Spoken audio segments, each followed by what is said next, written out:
Now, live from Tampa, Florida, the 2012 Republican National Convention with Brian and Brian, sponsored by the Media Research Center. 105.9 FM and AM 630. WMAL.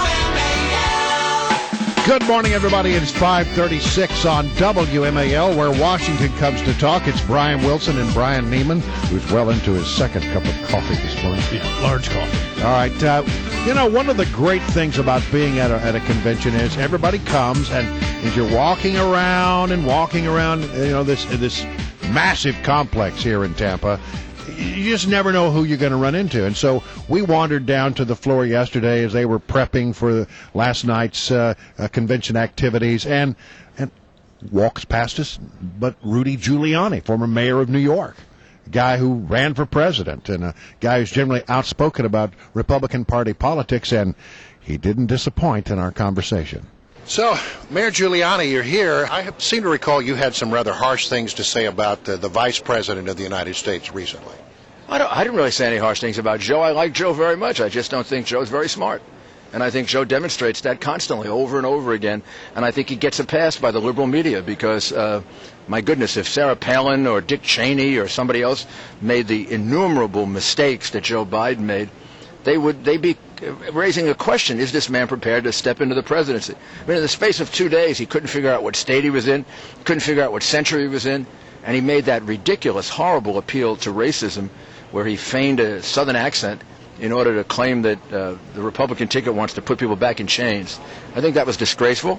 I think if it weren't for the massive liberal bias of the media, that man would have been on the front page of the New York Times, taken apart for 4 days. How did you think the first night went? Well, I thought the first night was just about perfect. I think Ann Romney gave a remarkable speech. I thought she really laid out what MIT is all about and what a remarkable person he is, how successful he's been, how he shouldn't be embarrassed of that success, and how President Obama should be embarrassed about attacking Mitt Romney's success. It's as if President Obama doesn't really like successful people. He attacks business all the time.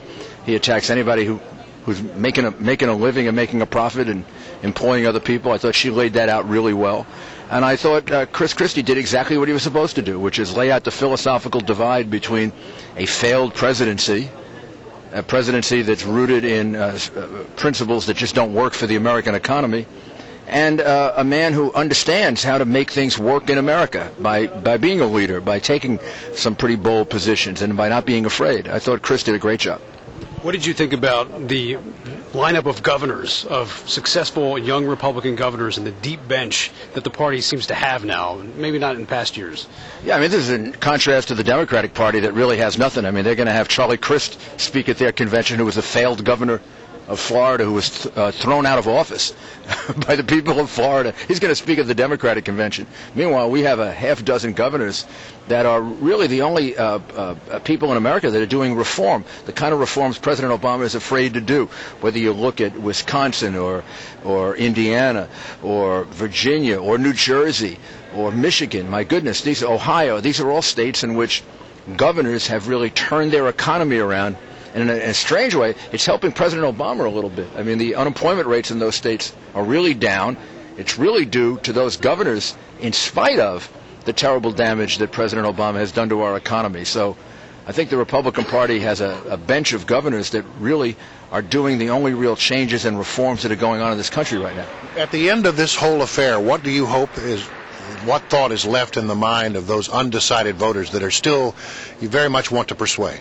Well, I think the undecided voters, the tendency of undecided voters is not to vote for the incumbent, because the incumbent has been around for a very long time, and after all, if they were going to vote for the incumbent, they'd do it already. President Obama's been with us now for 4 years, and really longer than that.